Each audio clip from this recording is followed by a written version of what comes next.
I'm realizing I'm way too much of a lightweight for the bar scene. Like, it does not take much to get me just completely gone. My tolerance is utter garbage. Oh yeah, I'm a professional drinker. I've been drinking since I was like 16, and now I With just you. yeah. Oh man, I went out last night and I was meeting a friend at the bar, and I learned that he drives for Uber Eats, so he was late. Hmm. And by late, I mean 3 hours late. But I was already Oh, having a good God. time talking to somebody else, and before I realized it, because I got to the bar at 5:30 ish, I Hmm. left at 2 in the morning. Was Oh, when I my finally left. goodness. Yeah, Oh, and thank God I can walk from that place because I my car would have y- been stuck there. yeah, I'd say Yeah. so. Oh, Not to uh, mention we had 10 centimeters of snow, or what's that, 4 inches four of snow inches. here Yeah. last night. And yeah, walking through everything is like knee deep snow already, and it's just like fresh powder. So, Oh, that eh. sounds just so fun.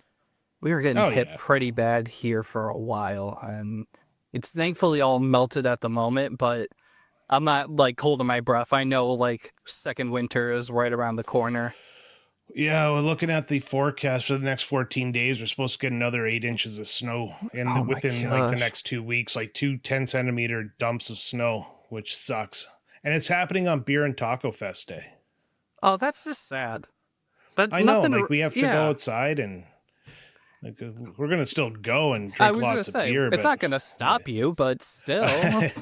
oh, last year, because my buddy comes down, last year, like we took the LRT, the light rail train we have here in Ottawa, Yeah. to the downtown bars, and the station, like the place we were going, is called the Mill Street Brewery, and the station we got off at, and regardless of which one we got off at, we had to walk, and I don't know downtown that well, so we got off at this station, and me and him are like trudging through like knee deep snow because the sidewalk's never been plowed, and you know that windy snow that like the wind has blown it into a Oh yeah, pile. it's just like oh, the piles. Yeah, Yeah, yeah. Okay. yeah, so that's what we had to go through, and we finally got Oh, there and we're like sweating because it was like just fucking impossible. And I don't think he looked at me the same after that. dude, Just like, you dick. that reminds me too. Like, we've had like a colder cold than we've had in a few years here, and I just had my driveway completely redone 2 years ago. And now that everything's melted and everything, it's like crumbling. And I'm like, what the hell? I just dropped so much damn money to replace this whole thing because it was falling apart already. So now I need to track down the guy that did it probably tomorrow or Monday and just, Oh yeah, just hey, dark alley there. Just drive your car up, you step outside with a baseball bat, crack him in the knees, and get he, your driveway redone in his blood. well, he's a good person in front of a friend. So I'm like, I'm going to try not to go cutthroat right away where it's like, hey, dude, Yeah. I know this shouldn't be happening and you do good work, but what hell, dude? No. Yeah. Oh God. My former neighbor, because we were looking at buying a new house. Hmm. She was dating a mortgage realtor or mortgage broker, or whatever you want to call them, and she's like, "Oh, you really should go with him. You should really go with him. He's really good. Get you really good rates." And I just said to him, "I was like, I don't do business with friends because it ruins friendships." It was the only Hmm. words I said, and thank God, because the guy's in jail right now for Oh, tax fraud and cocaine abuse well, you and could have got person some. abuse. Oh, all right. No, never mind. No more jokes. Never Yeah. mind. Nope, nope. See, I was gonna be silly. Well, I'm glad you said that last line before I did. Yeah. Well, Never that's mind. what finally what got him arrested, is like, I guess he had like a secret temper behind the fake niceness there. So Mhm. he it just slapped my friend around a little bit, and she finally, got out of that abusive relationship, and then he Oh, got that's arrested because of it, and he couldn't get off by getting her to lie. And well. good times, good times. Yeah, So terrible yeah. situation, but glad it worked out for her and she got away from it. Yeah. Well, and I don't think her life is doing too well. I haven't talked to her in a while, and Oh last I God. heard, she was going downhill herself. It's a cycle. Like, Yeah. she has to be wanting to break it, but she was one of those people that kind of grew up with money, and she Mhm. has a lot of money just to live off of, but really like no job or anything. So I think that might impact her ideas. Like, she still tries to Yeah. party with the youngins. I mean, she has like two daughters who are like 20 and 21. Well, Oh, not yeah. anymore, but they were at this time. And they were right in their university years. So they're going out to the bars every weekend. And mom tried to keep up, and dad was no better. Dad was just a piece of shit. So, Oh, geez. yeah. Yeah, that sounds rough. That weirdly reminds me, um, my parent, I was still living at home at the time. My parents, we moved to a new neighborhood, and like couple weeks go by, and then there's just 50 squad cars like down the street. We're like, okay, this is new, whatever. Uh, And then come to find out, it was like, oh yeah, this person has had like 5 dead people in garbage bags in their garage, and the smell was just finally uncontainable, and somebody called and fuck. yeah, it was like, oh cool, we're living next to Hannibal Lecter. This is great. And the worst part about that is when that gets reported on the news, the property values go down. So it's not like your parents could have just sold the house and left. Oh no. I mean, they weren't going to anyway. It was like, well, it should speak volumes. It was one of those deals where it's like, wow, this is way too good of a deal. Why are you selling? Yeah. My husband suddenly died. Also, there's new carpet in the bedroom. Oh, oh, My husband okay. suddenly died and I'm out of trash bags. Yeah, exactly. It's like, okay, well, hey, good deal. I don't care if whatever happened Not, happened. yeah, I moved around a lot as a kid. Well, I yeah, hated moving. you were military family. Yeah, you guys were Yeah, moving constantly. I still hate moving. Like I love, like, it's a weird like relationship I have with moving. It's because I hate to move, but I love going to a new place. Mm-hmm. So moving my entire family, everything's packed up in boxes, and you get to a new house and you have to unpack all the time. It gets tedious. But when I was a kid, the thing was like the lack of friends or long lasting relationships Yeah, because I was moving all over the country. It's not like I ever made long term friends. And even to this day, because of that, I still tend to have a bad habit of just breaking friendships after about 3 years, which was the posting cycle when I was young. mm-hmm. And yeah, just like phase out with somebody and stop talking to them. So I've been trying to change that by like keeping in touch with some older friends there, but Oh, it's that's good. hard. Hey, how long have we known each other? Just checking. It has been 3 years Shit. now. All right. Oh, that's probably the end of the show. All right. We had a good run. I'm sorry, who's this? Oh, thank you. No, but let's just put it this way. Yeah. Because of the way I grew up, this is why I play video games as much as I do. This is why I kind of stick to those retro video games, is because of the because they were the thing that was there in the summer when I, didn't have any friends because we just moved and school hadn't Right. started, so I hadn't met anybody. And yeah, so video games were that like thing that entertained me, kind of never left. So video games were important to me because I was moving all the time. Yeah, I get that. It was just like, the comfort go to everything else. It was like, yeah, I can Yeah. always lean on this in a time of need. Yeah, my parents were very anti-video game. Oh, mine too, dude. Mine too. Yeah. It's summer, get out of the house. Yeah. Which, not a bad thing, but yeah, mine are always so anti it, and they still, I feel like, don't get it, but it's also, I'm in my 30s, I really don't care, but, Yeah. eh, Well, I my don't know. parents went from like video games are bad for you to understanding that video games are something I enjoy, and no longer do they really need to give a crap about me because it's not like I Right. don't take care of myself. So yeah, Yeah. they just accept it. Wear them down until they're happy. Yeah, I tried, but then I stopped caring if they're happy at this point, Yeah. too. I'm doing what makes me happy, and that's my hobbies and, the communities, the camaraderie, and everything that comes with playing video games, like communities like this and things like that. And it's like, I don't know, they never connected those dots, and it was always frustrating growing up. It's like, why don't you go out and talk to people? It's like, I'm talking to people and hanging out with people See, and talking with them outside of this, and yeah, we Ugh. never had that back like when I was a kid. We had to actually interact in person, Yeah. like the N64, the Nintendo, the Super Nintendo, the Sega, all those days. You actually had to be in person. So you had your fights, with fists, not with words. As one And does. Yeah, and that's why we are superior gamers from the 90s, is because we faced our opponents and didn't hide behind the Xbox gamer tag. Can we do it?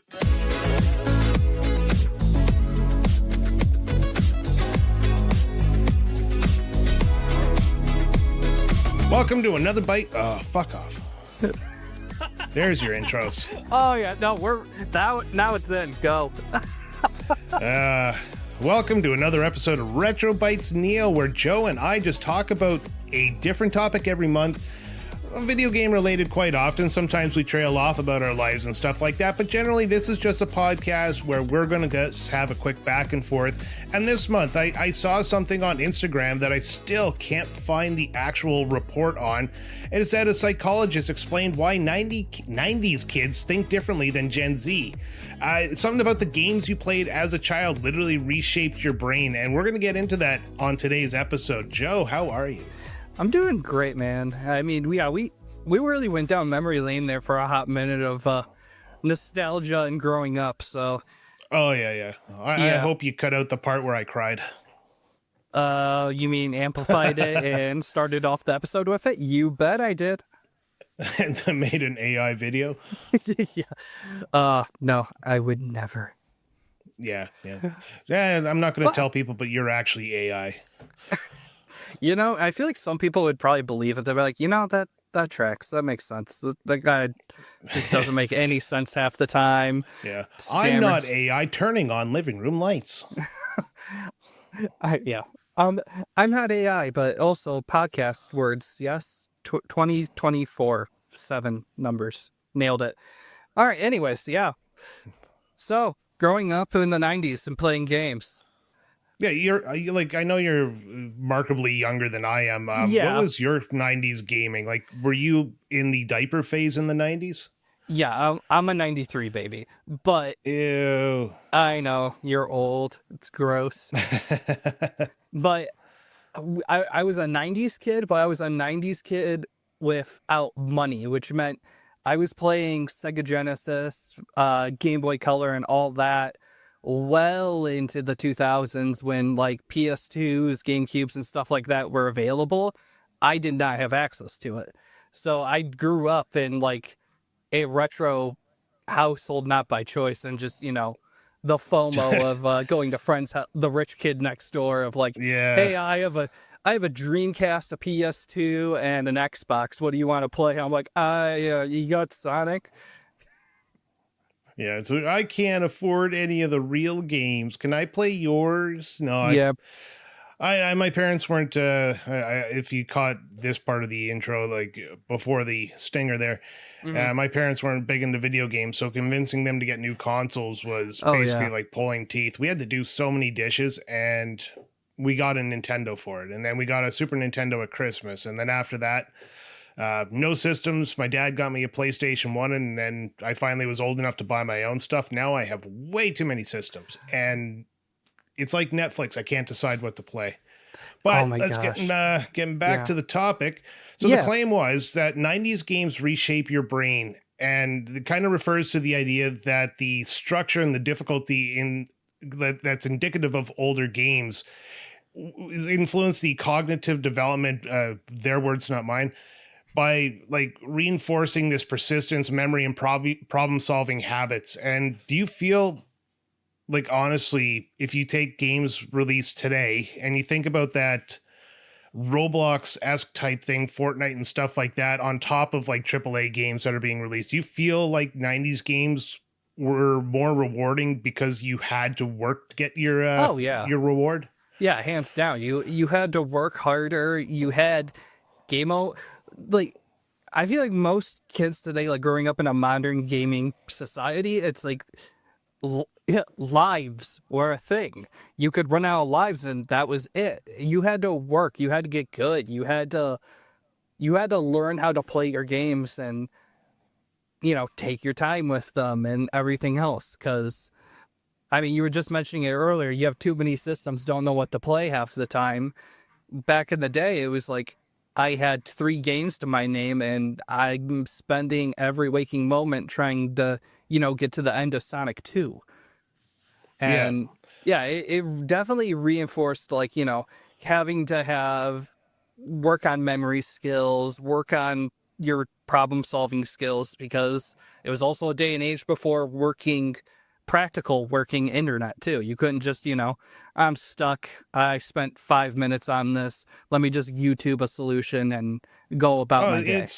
it goes further than that. Games today reward you, That's like true. not reward you, but hit the reward center of your brain like a slot machine does to give you the desire to continue playing it. Where games back in the day, you earn the reward by finishing the game. So it was trial by fire to finish, I don't know, say Lion King for the Super Nintendo. Hmm. And when you finally finished it, you had this satisfaction of beating something that was really hard. But nowadays you play, I can't think of a game. Let's take Roblox, because that's what Hmm. my kid's into.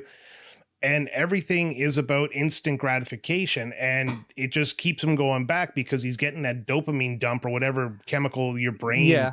No, you got it. uh, feeds off of to be happy. And it's just so quick, and it's more about not even like, it's not about the results. There's no end to these games. It's about Yeah. getting that quick dopamine dump right off the bat. And I think that's where the difference is nowadays, and that's why kids have a hard time beating games from like the 90s. Oh, yeah, because, yeah, they're conditioned with, even, not to go too much down this rabbit hole, but, microtransactions, loot boxes, all that stuff to get instant gratification instead of, spending time figuring stuff out, mapping stuff out. I mean, even maps in general, too. Like, yeah, Yeah. there are a handful of games where I would have the pad of paper next to me, and I'd be, okay, this is what this screen is. Let me map this out and get a Oh, form of a map, because the game doesn't have one. It involves you to be creative and come up with your own solutions, either memorize it or make your own. And that's yeah, just unheard of now. we played Fantasy Star early on in the Retrotopia days. Yeah. And that game, like the version we played had a map like built into it, but the original game didn't, and it just felt designed for graph paper, because you go Yeah. through the dungeons and every movement is a square block, so you could actually graph out where you're going. And for me, I remember doing that for some games, just I can't remember exactly what, but just games that were puzzle based. I would like grab a pad of paper and I'd map it out so I could figure out the puzzle. And yeah, nowadays you're right. It's just there's a map and a marker to show you exactly where you Yeah. need to go. And I've heard people say that's the fall, like not the Fallout, but the thing that changed in the Elder Scrolls that they hate the most is because Morrowind, you had to listen to hints and clues and talk to Hmm. people. Nowadays, you Skyrim. get the quest and the marker shows up. Yeah. Yeah. You got your compass marker everywhere. Which, all that being said, too, before this, I don't want this to turn into like a heavily negative show, too. I mean, I do appreciate all this quality of life now, Yeah, but yeah, but in the same breath, I feel like, and I'm on the tail end of this, and I know that, but we earned the right to, you know, have these quality of life improvements and easy, because one, time, and yeah, I do not have the time I had when I was a kid to play all these and put in this time and critical thinking. Yeah, I just want that, like, hey, I have an hour here. I want to get the most bang for my buck out of this hour. And, rest mode and everything else on consoles is a godsend. But yeah. let me ask you this. Do you think, like, kids growing up today, like, need to play retro to appreciate what they have now, or No, no? like Yeah. society changes, right? And Yeah. obviously, the kids today are going to play what the kids today are going to play, and they're going to like it. The focus of this conversation is like basically how games have changed Yeah. and how the reward system inside of games have changed. I just finished off Expedition 33, Careful. and Oh man, I that want to talk game, that so like bad. when you do a boss battle, like you're Mm-hmm. knocking off slivers of health off the boss, and then you're just like chopping that tree down, and then the whole time you have to dodge, parry, duck, dodge. What's it? Duck, dodge, Duck twist, dive, turn. duck dive, Yeah, dodge, dip, and dodge, or something like that. yeah, something like that from dodgeball. Anyways, Yeah. but yeah, you do all that, and then when you finally take down the boss, you get that satisfaction of taking down the boss. But that is a reward for doing something difficult. Yeah. Like you go back in the game later on when you get the ability to travel back on the world map, you go back to Hmm. one of the first areas and you're basically flicking the enemies away, and it actually makes the game a bit boring. Now that game has a new game plus mode, and when I like started, it gives you a warning like the enemies are going to be harder because you're at like max level. Right. And I didn't. And I was like, at first I was like, yeah, I remember Chrono Trigger, you just basically steamroll the beginning of the game with new game plus. This game actually adds a bit of difficulty and actually makes it more satisfying to go through because you're not just steamrolling your way to the end. Do they Like, scale to your level on New Game Plus? they don't. Well, I don't think they scale to your level because the enemies I'm fighting are still fairly easy. I think they just Oh, make okay. them a little bit more difficult along the way. Gotcha. Remind me, gosh, I don't know. Do you want to talk Expedition 33 here or save it for after the show? Because I do want to talk it with you, but I don't want to ruin it for anybody. Yeah, well, I did a new game plus on that one, so let's talk about after we're done Okay, sounds chit good. chatting here. Oh, yeah, right. You did an episode. I haven't listened because I didn't want to spoil it. That's right. Anyways, yeah, let's talk after. Remind me. Anyways, but speaking of Expedition 33, though, it does also have a mechanic to where if you lose a fight, you can also just jump right back in, which was unheard of back in the day. Like, Oh, okay, not your even party. that. Go ahead. You can take the backup party, the two characters you're not Yeah, using. You can actually have them jump in to like finish off the enemy. It's like being at an orgy there where you just tap out to go get some food at the table tag and you in. just gotta tell somebody to get in there and finish her off. Yeah, work this angle. I need some meatballs, man. Like, just Yeah. get in here, get it done. But yeah, and it's like nowadays I appreciate that, but yeah, back in the day that would have ruined me. I feel like because yeah, it's just easy and instant, not instant gratification in that regard, but whatever. It's just yeah, you can get past it easy, and oh no, you failed, just try again. At least you're trying again. It's not like uh, what was it, the golden leaf in which Mario game was that? Where it gave you the golden Tanuki suit when you suck Oh, too much. 3D 3D World? 3D world. Yeah. Yeah. Yeah, and stuff like that, where it was just like, hey, But you suck at this, here's your free pass to beat the game. no, that's a great thing to bring up because that is part of like I don't know, maybe the issue with games and the reward systems of them and earning said reward is accessibility is important in games, and the way they've actually That's true. brought up accessibility nowadays is great because not everybody can game. Like I will play a game on easy if I'm just there to relax and I don't want to Yeah. like tense up. Or if it gives me the ability, I'll swap between easy, normal, and hard depending on my mood that day. And like this giving you something to game a level because you're failing. I don't know if I find it good or a bad thing because it still gives you the option. You don't have to use it. But If people you're abuse it. That's the problem, I feel well, like. yeah, I mean, that's what we got the speedrunning community. That one I don't get. Like the whole point of the games is to enjoy them, and the speedrunning community does that as quick as they can. It's like trying to run through golf. Like you're out there to have a nice walk and a lot of beer like, and play some sort of sport. But, if you rush through it, it just kind of ruins the day. Well, the speedrunning community, like, it's not so much getting through the game as fast as possible, it's finding the optimal route and giving you, and for them, it's a complete hard reset too, where it's like, hey, you did this wrong, restart your entire game, let's do this again. Yeah, but And when you finish a game in 2 minutes and 4 seconds, I mean, you can restart the game plenty of times in an hour and still manage to get through. yeah, but are you restarting? Yeah, you beat the game in 2 minutes, whatever, but you also spent 3 hours to do that Yeah, 2 minutes. okay. Like you make a good point. You like, I Yeah, guess, yeah. The satisfaction is it is hard to become that good, it's the especially when journey you with do get a record, speedrunners. right? Yeah, I don't know. exactly. For me, I just can't see why somebody wants to rush through a RPG that takes 24 hours to beat and 1 hour and 10 minutes. Like it just Oh, it's for me, definitely that's not satisfying. yeah, it's to each their own, and yeah, whoever you got to be wired to do that type of stuff too. I don't know. I followed Yeah, speedrunning for a bit there, but but it just out of sheer yeah. interest. I guess speedrunning, yeah, it does kind of meet the principles of 90s, like 80s and 90s games because you had to you have to do it in one life. You don't Yeah, get to save halfway through. You're figuring out where all the exploits are, and you're basically breaking the level design of the creators of the game in order to get that 0.01 second on there. And it Mm-hmm. really does come down to that like fraction of a second. Well, yeah, because I And feel that, like, God. I was just going to say that it's really indicative of these earlier games because, you know, Yeah. you had limited lives or you had quarters. How many quarters could you shove into the machine?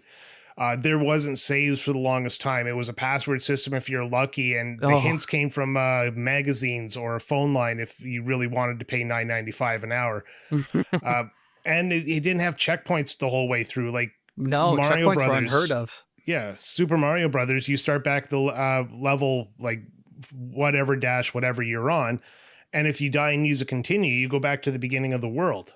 Yeah, 1-1 or 2-1, whatever. Yeah. Yeah. Yeah, I know. Checkpoint systems have like really spoiled us because I'm terrible. I don't know about you. I'm terrible now about like, oh, there's an option to quick save. Better do this Oh every yeah. 3 steps so I Well, don't have I'm to playing. redo everything. Yeah, I'm playing Wind Waker on the Switch Online there, Yeah. and I have a quick save thing going every time I open a door in a dungeon.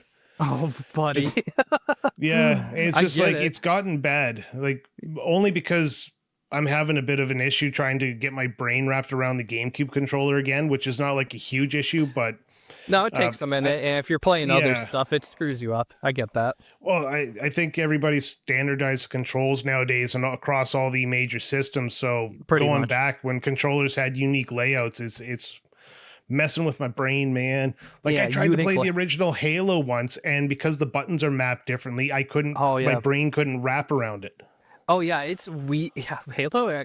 Yeah, if you go back, I think because everyone remembers Halo fondly, but no, if you No, actually go not back and fondly. play, no, just in my circles then. But Yeah, I feel like everyone's just like, yeah, it's a great game. It's like, okay, but have you picked up the controls? They're not good and not no. modernized controls, and it takes a minute to figure out what the heck you're doing. Well, I played Resistance on the PS3, another first-person shooter, and the same thing. The controls are mapped uniquely, but you know the difference between Halo and Resistance right now is I was playing Halo on the Mm. Master Chief Collection, and I believe you can remap the button so you can make it feel normal. Yeah, I Well, think you can. today's standards, but you can't on Resistance 3. So yeah, you just got to get good by doing, and it's things like the shoot button isn't a trigger; it's the X button, Is it and really? Oh that's my gosh. yeah, it's Yeah. enough I just really to don't mess remember. with your brain. Yeah. Because if I think of any first-person shooter, I pick up a Far Cry, a Halo, I Hmm. pick up even a Mass Effect. If Right you're running trigger. and gunning, right trigger is shoot, left trigger is scope. Your grenades are usually one of the bumper buttons. Hmm. Reload is square. Yep. Crouch is either no, crouch is usually the Circle. circle. X Yep. is the jump. Occasionally triangles the jump, but my brain can switch those two. Yeah. And Triangle sprinting swap is click. weapons. Yeah, oh that's right. Just swap weapons. And then Yep. sprinting is pushing down the L3 button, and then you have all your items mapped to the D-pad. Like it's almost universal nowadays. Yeah, it really is. Which I mean is ease now, but going back to our topic too, like I know we were saying like before the show kicked off, which it'll probably make the cut in the cold open. But anyways, just you were moving around a lot, but did it always mess with you like going to a friend's house or something growing up and you were in Nintendo house for the most part, right? Oh yeah. Yeah, and Yeah, like we're almost exclusively Nintendo. Bright colors, flashing noises. did you go over did you go over to the Sega kids house and like actually have to take a minute to like this is an entirely different controller and learning how to work everything? Do you No, remember that growing like up or not so only much an what issue? well, back in the day, the Super Nintendo was the complicated controller. That's the one with That's true. 4 face buttons and 2 bumpers. The Sega Genesis controller had 3 buttons. It was, Yeah. and they were lined up, so you just named what they were. Grab, jump, run, or whatever. Yeah, I guess that's true And because I was the Sega house, so I had this issue.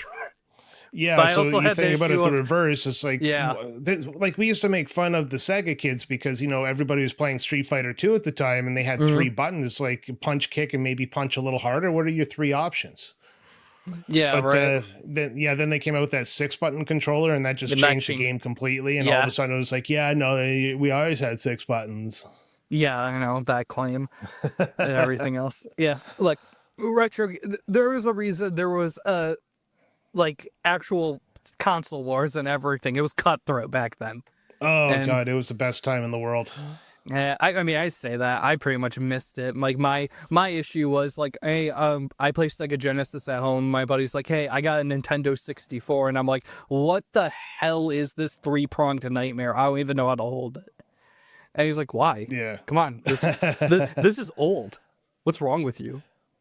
Oh man, I remember when I was young. Not a lot of my friends played video games because they're part of that everybody goes outside club, and so Nerds. I'd play like I'd play like video games and stuff. I'd play like NHL, Yeah. like NHL '94 more specifically, and they made mention there. It's like, oh, you can't win a hockey game with your thumbs. And then I joined the hockey team, and I was better than 2 out of 3 of them. And Because it's you just like, understood it like better no, than anybody. because I actually played hockey on my own when I was young because we didn't have video game systems, and there was an ice pond at the end of the road, so I would just skate on that like for hours at night with a puck, Oh, there you and go.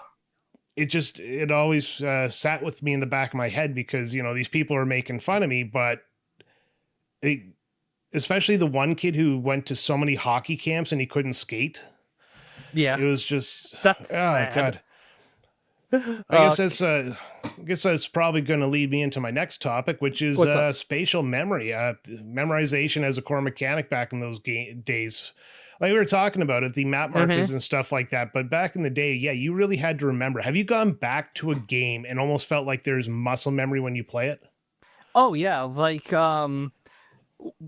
recently, and it's not even that old of the game, but when we did Super Paper Mario, like going into that game, I remembered the answers to so many more puzzles than I was expecting. Like I was like, there's no way I'm gonna remember any of this. I'm gonna be looking up walkthroughs and whatever, but it just all snapped back because I played it so much back in the day that and spent so long trying to figure it out. It's definitely committed to memory. Yeah. And I'm well, even that and like oh, another one we've talked about on the show too, Rocket Knight Adventures. That game I can just coast through now, but back in the day I couldn't get through levels or get past anything. And yeah, now it's just I've put my 1,000 hours into it, and yeah, it just sticks now. I can pick Uh, that game up right now and probably beat it in an hour and a half. well, that's like Super Mario Brothers and Super Mario Brothers 3 Yeah. because I played the first level so often that even now when I pick it up, I'm like on automatic mode. It's Oh more yeah. just going through the motions until I get to the point of the game I don't remember, rather than me relearning the entire game. And it's I don't know.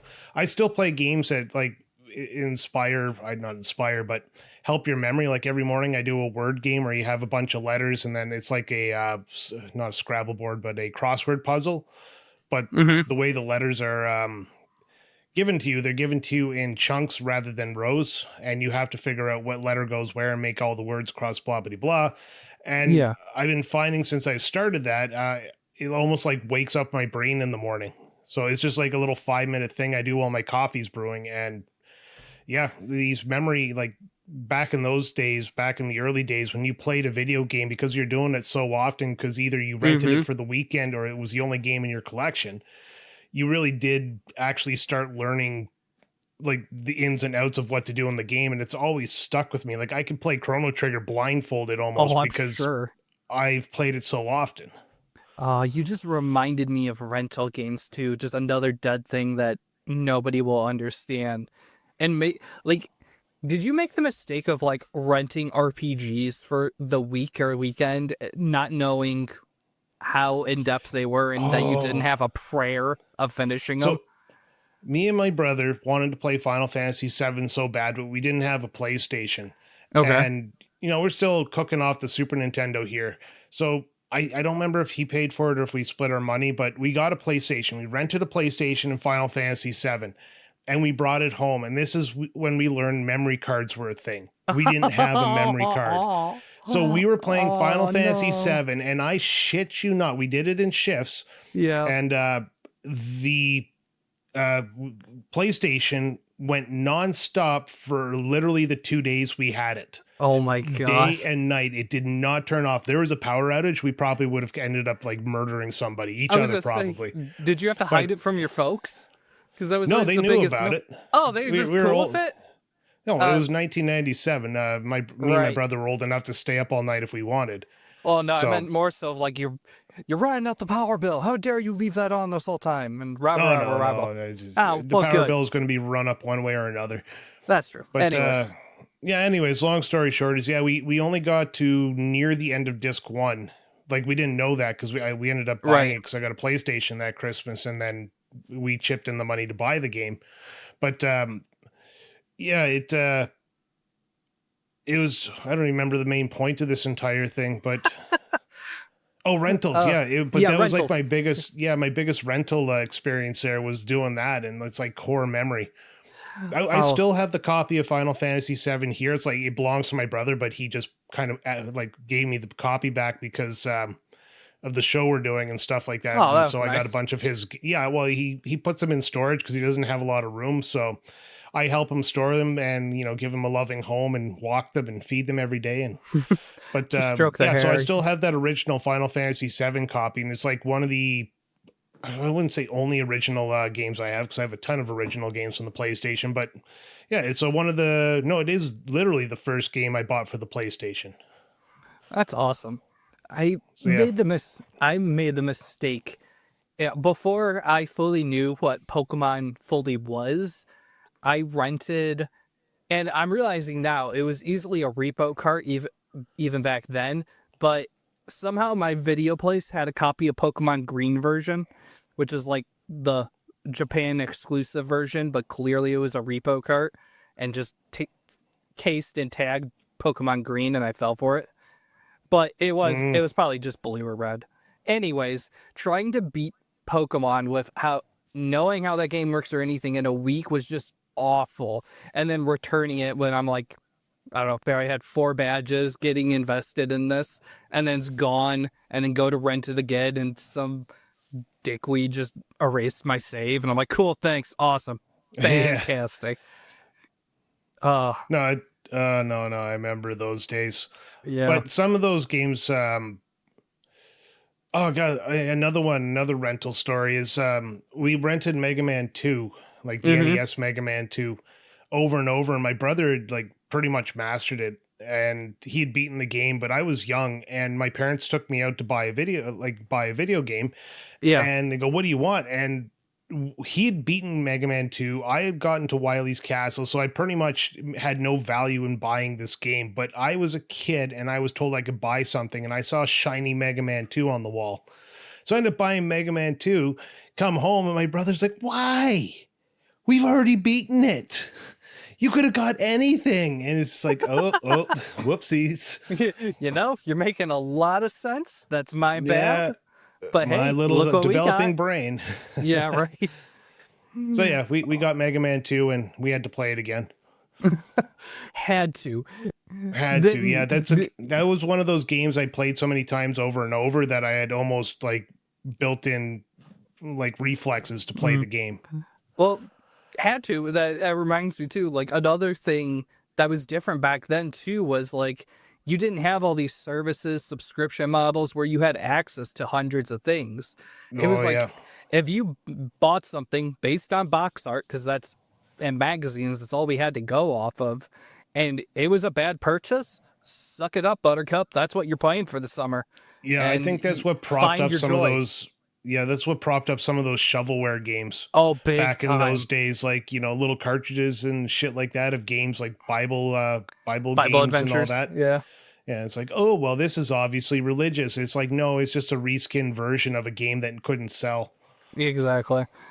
But yeah, there was so much of that back then too, where it was just like, oh, I got utter crap this time. That's unfortunate, but better make the most of it. But moving a little forward here. Yeah. Going back, let's go back to like current games because like look at the Hmm. back when we were young, where games actually had an ending. And Oh nowadays you yeah. have the live service loop like Fortnite, Roblox, Genshin Impact, Minecraft. They're endless. So there is no way for gamers to measure their success on that outside of continuing to play the game and continuing to grow. And Hmm. hopefully another player shows up that's worse off than you are so that you can actually feel good based on their not being as good as you. Yeah, So because yeah, you get no completion, no satisfaction of beating a game. yeah, It's just there I'm is doing my dailies. yeah, there is no better feeling than when you beat that final boss, when you beat Sephiroth, when you beat Hmm. Lavos, when you get to that point where you can put the controller down and just sit back and soak it all in, and the game gives you a conclusion. It lets you know everything's going to be okay, and you know Yeah. you see a little bit of the characters moving on with life. Like the end of Final Fantasy VII shows the planet healing, and it's just it was one of those moments. And of course, it was like one of the first cinematic games you could Well, play with that's full true. motion Yeah. videos. So now you're seeing this, and you're just sitting back and you're soaking it in, and then the credits roll, and then you have something after the credits, so you're actually focused on Yeah. the credits.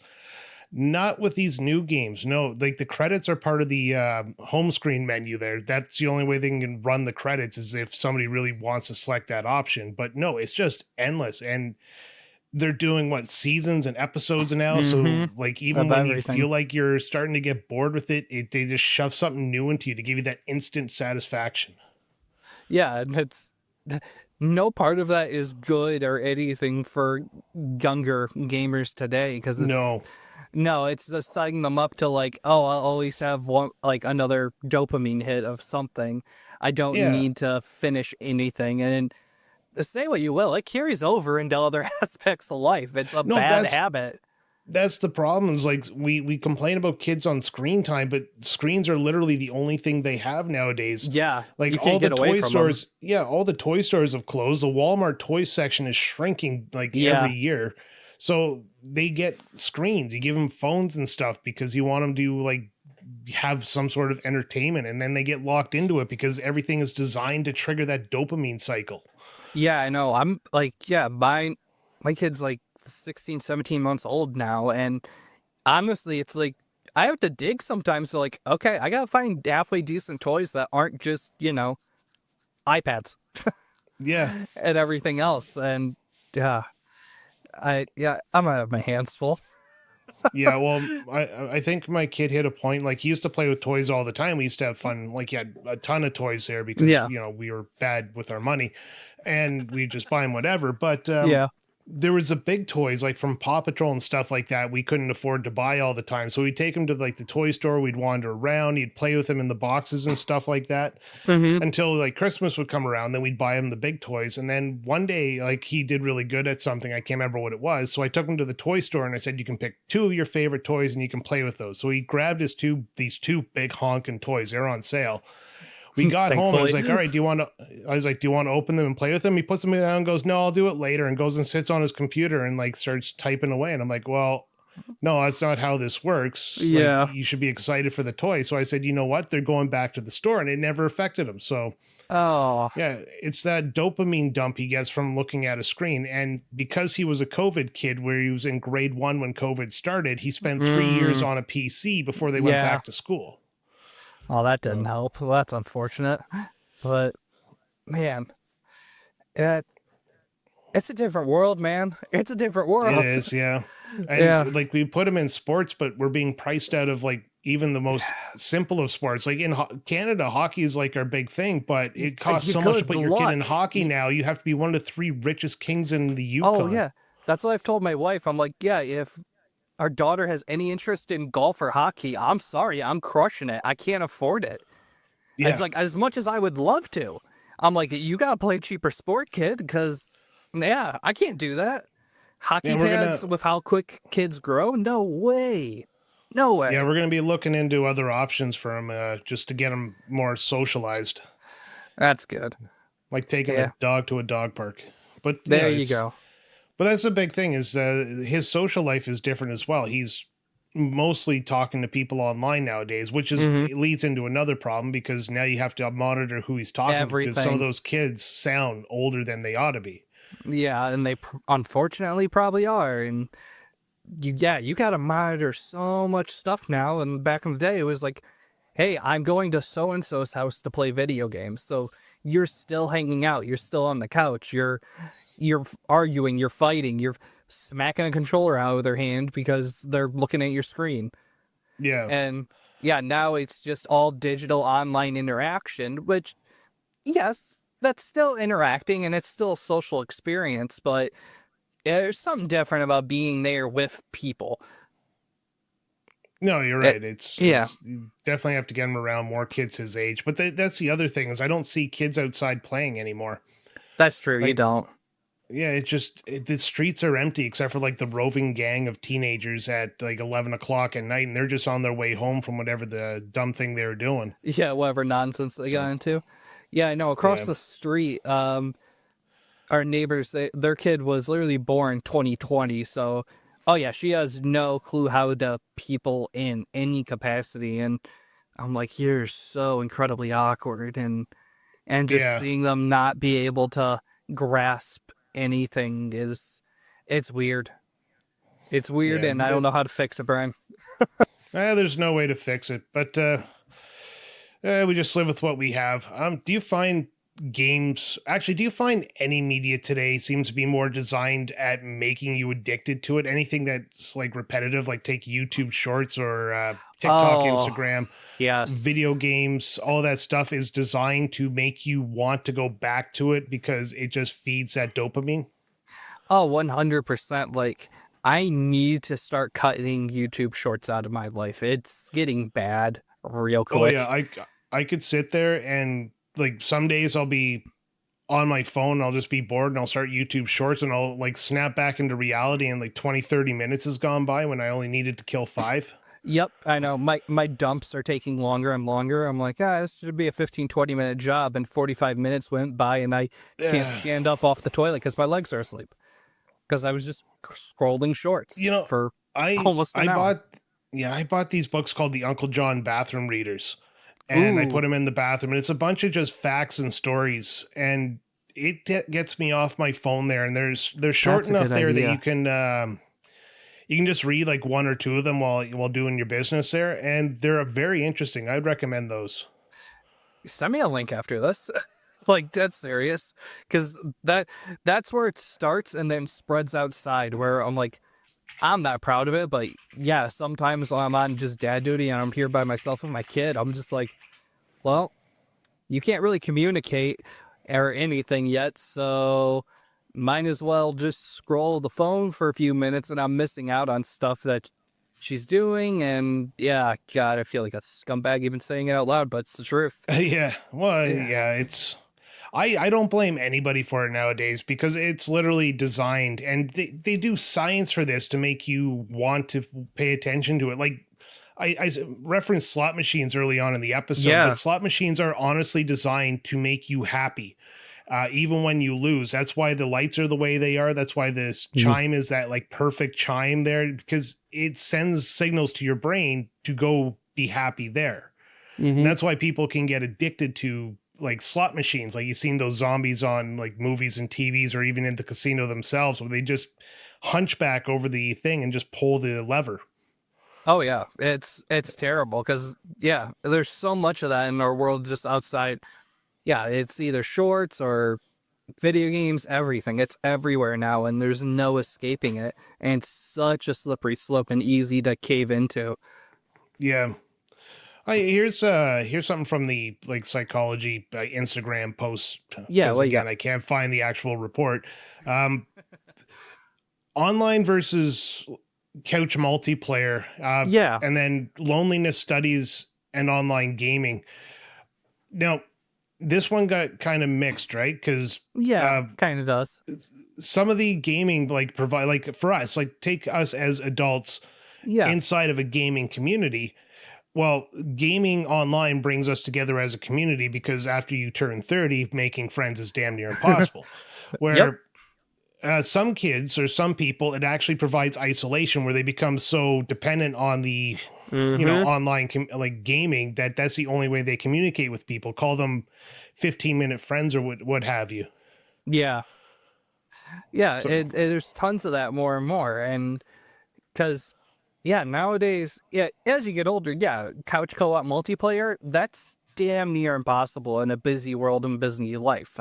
I understand that, but yeah, online multiplayer, it gives us avenues to connect still and have like a community like this where, yeah, you can grow, talk to people and make actual friendships with people you technically haven't ever met, and it's good. But yeah, I can see the opposite effect happening where it's just like, yeah, I show up, I had my so-called interaction for the day by, playing, I don't know, 2 rounds of something quick with somebody, some absolute stranger, and that's all you get. It just doesn't work, and then they just, log off and are alone God, and yeah, isolated, and it's not good. but that's also like online gaming and stuff like that's also killing the remember in the days when we were kids, like the Mhm. playground rumors or magazines or Oh things yeah, like Nintendo Power. Like we all knew that Marilyn Manson like had a rib surgically removed so he could suck his own penis. obviously, How that obviously. got into the entire world without the internet is still being studied by scientists. I'm not for Why real, have but why have I not thought about that part of it? You're right. Why yeah. did we all So know that? yeah, so like all this online gaming, all this online content and media, and the fact that you can find walkthroughs for pretty much everything is getting rid of the Yeah. discussion of gaming like in the real world. So yeah, Well, yeah, it's you can sad to fact see it check go. anyone.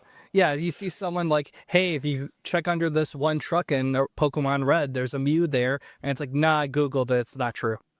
Yeah. Oh man, Oh, I remember okay. having conversations like that, just talking to somebody, and you're like going back and forth on like Oh yeah. the one was are like cyclists on the road, are they allowed to go side by side or do they have to go in single file?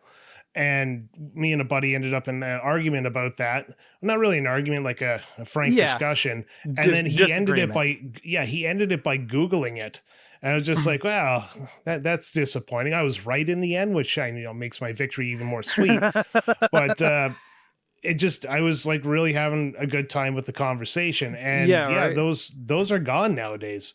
Yeah. Nowadays, yeah, the first thing, like you even look at some discords or some online forums and you ask a question and somebody goes, why don't you just freaking Google it? And it's like, well, there goes Oh, the art of talking to people. yeah, I'm looking to have a conversation. I'm not looking for the answer. Hint, hint, nudge, nudge, you Yeah. dunce.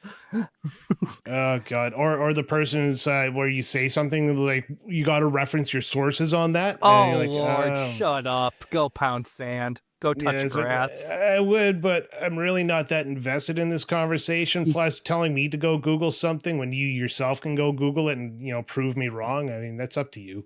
I mean, that being said, there are some times where it's just like, hey, how do you fix so and so what this? And it's like, bro, seriously, just Google it. Oh, I I know, don't. I get Yeah, that, but if you're talking about there are something that some. Yeah, you're talking about something that's more like rumors or opinion based or yeah, something you want to hear somebody's thoughts on and they tell you to go Google it, it's like maybe this is why AI is becoming so popular, is because at it least is. AI will give you an answer. Can you imagine if AI just literally came back with try Googling it? That would be awesome. The world would start to heal if that happened. I swear. Yeah, probably. But even then, Google's not what it used to be because Google now No, has AI inside of it, and it's your search results are based on your internet history and the ads they want to sell to you. I know. I'm too lazy to add like minus AI at the end of all my Google searches nowadays because that's the only way to get it not to pop up, at least that I've found. Because, oh my God, I hate the AI thing on Google. Yeah. And it's wrong so often because it Oh, just I know. compiles sources and doesn't put them together right. 99% of the time I keep that Google AI there is simply because I asked for a how to do something, a step by step, like Yeah. especially in like 3ds Max, and it goes through the steps and it's usually right because I mean I'm just following steps, I'm not getting information, and if it's Yeah. wrong I just look at the web pages. Yeah. You're But using it to find a list of information. Yeah. It's when uh, it's, yeah, go. 90% of how to's nowadays are stupid fucking videos. I don't Uh-huh. need a friggin' video. I need you to put number 1, open the program. Number 2, click on file. Number 3, click on open. Number 4, find the file. Number 5, Well, yeah, Question the mark, be- question mark, question mark, the 6 profit. exactly, because the benefit of lists like that too, you don't need a full step by step half the time. You just need No, to know what but step 3 is, you and got the that's it. guy who's like, first thing is like 5 minutes of explaining who he is, and then it's Yeah, like, subscribe to my channel, and then you throw yeah, an ad in there because it's YouTube, and if you don't have YouTube Premium or ad blockers, it's you've already gone through 16 ads in those 5 minutes. yep, And then he gets into it, and like you're trying to follow along, but he's going so fast that you have to keep pausing the video to catch up. Whereas if I had a point by point by point list, I could go at my own fucking speed. Anyways, yeah, that's something for a different day. yeah, right. Uh, all right, so I'm gonna wrap up with a few questions here for you, Joe. Okay. 90s, we all know about the NES hard difficulty level, so we'll just call it the 90s difficulty. Do you think it was meant to be a genuine challenge, or do you think it's just artificial padding so that it makes the games both seem Uh, longer and more worth buying instead of renting? Like I know uh, Lion King, they came out and said that. yeah, exactly. And it's like it's a little bit of column A, a little bit of column B. I feel like I feel like some want it to be a challenge. Like look at Lost Levels, which I know didn't come to North America right away, but still, whatever. Point being, yeah, that game is just hard for the sake of being hard. It wasn't to boost video rentals or anything else. And then, yeah, like you said, Lion King and stuff like that, where it was just, yeah, it was clearly had challenge to elongate the game. And like, yeah, I don't know. It's tight because it really did us a lot of good having those challenges and having to work through problems and everything. And it's just gone now. Yeah. It's rare. It's rare to see. Yeah, that's guess leads into the next one. Do you think indie Yeah. games are trying to revive that old school difficulty? Mm. Like if you look at Hollow Knight and Silk Song, Oh my everybody god. Yeah. says, yeah, Metroidvanias with like actual difficulty level. I mean, uh, what's it called? Celeste there and Super Hmm. Meat Boy, where the levels are difficult, but you restart them so fast that you don't have time to be disappointed and you get that satisfaction by finishing off the level. Uh, Yeah. A lot of indie developers are finding the right way to do it. They're giving us challenges, but with quality of life improvements of like, you can set this down at any time and things like like that, and you're not going Cuphead. to lose everything. Yeah. Like Cuphead.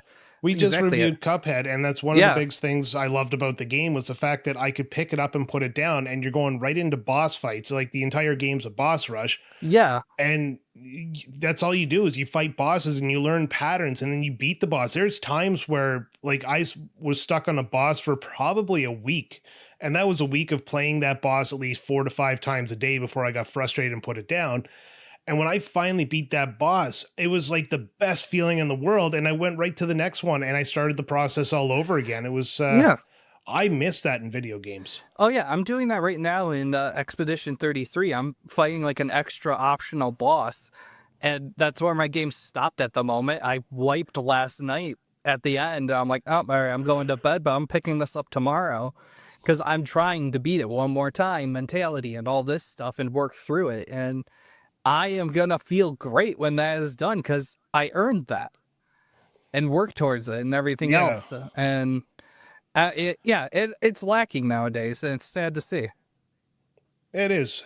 What skills do you think you could take from video games from the 90s? And alternatively, what skills do you think may be lacking from today that you take into your personal life, your work life, and stuff like that? Like they've said that video games help doctors um, like learn hand-eye coordination to make them better Mm. surgeons. So what I, else do I you think can come from video games for you personally? I think it helps to like problem solving skills, hands down, where you don't just have the answer given to you in a tutorial in 15 minutes like most multi game or modern games today. Back then, it was like, okay, hey, you're stuck here. Try everything, take your time, figure it out, and do research if you need to, if you're able to, read magazines or ask friends that have played the game and stuff like that. And not just, expecting the answer to be given to you on a silver platter. You got to work for it. And I feel like that shows in our society sometimes today, too, that a lot of the younger generations don't know how to work for anything. They're expecting a lot to be given to them. including my generation, but that's a whole different conversation too. Oh yeah.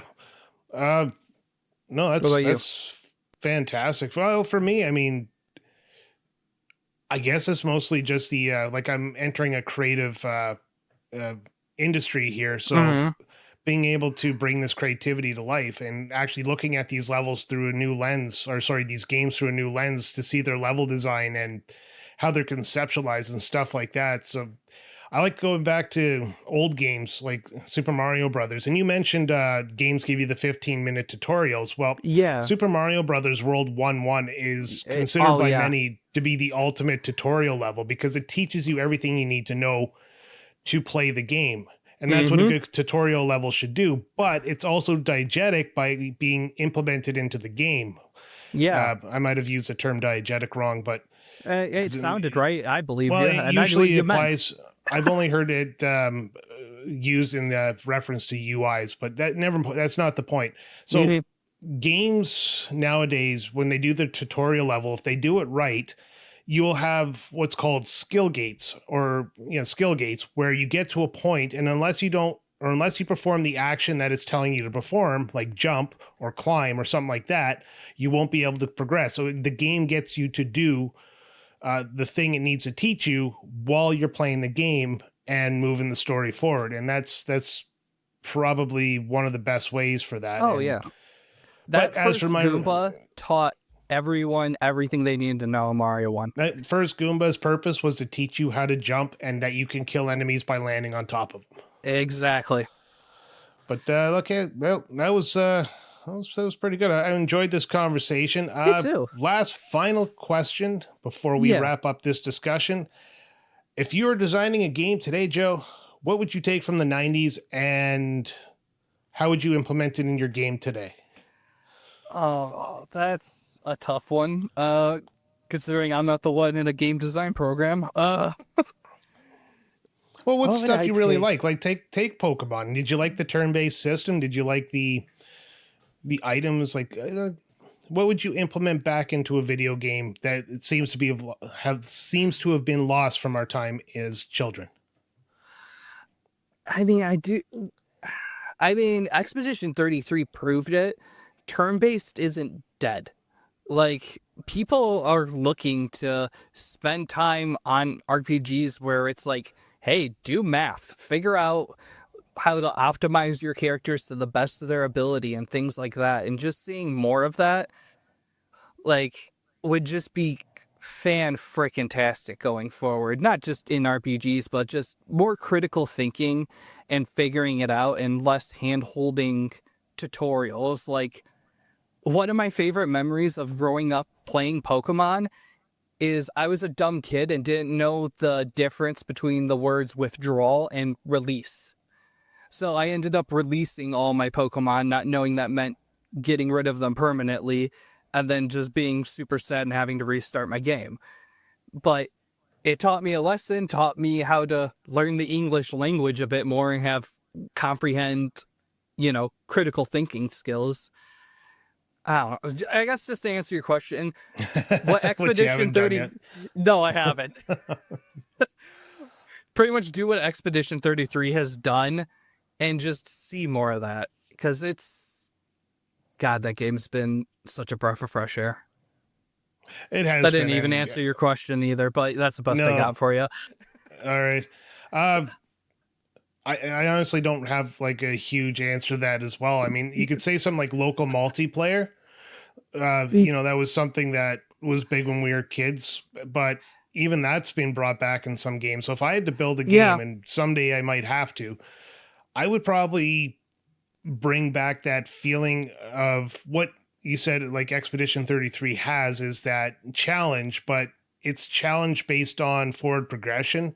So every Mm-hmm. time you beat the big boss, you get that like dopamine dump. And I'll say that's actually something Final Fantasy 16 did really well for Oh, me really? anyways. Is you're going, like, obviously not turn based, but you're going through the game, and every episode or every crystal you had to go find, it built up this tension all the way up until you got to the final dungeon. You beat the final boss of said dungeon, and then the whole game just kind of stopped. and slowed down. You could take a beat and, you can enjoy what you just did, the victory you just had. And the game did it again. It ramped up into the next crystal. And that'd be something I would add into a game. And that's something you definitely didn't get back in the 90s. So I think to answer this question, which you were unable to do, I don't think there's much we need to take from the 90s that we need to bring back. Because I think if the game is done right, the progression we've made or the progression the industry has made, I should say, has definitely come to a point where they can make these satisfying moments in video games and give you these long, drawn out, epic stories, and then that feeling of satisfaction at the end. I just think that the young people are get bombarded with that dopamine dump of a video game so early on that they can't break away from it. Yeah.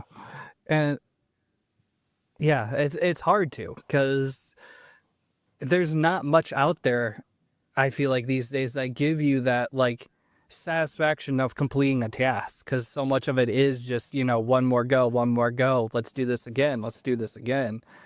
And yeah, I think you answered it pretty well. Because I was going to ask you, but I feel like you, for the most part, answer that. Like, you're in a game design course, and you're eventually going to have the challenge of you have to design your own game, but what hasn't been done at this point? And it's a lot of design these days. It's, not reinvent the wheel. It's like repaint the wheel.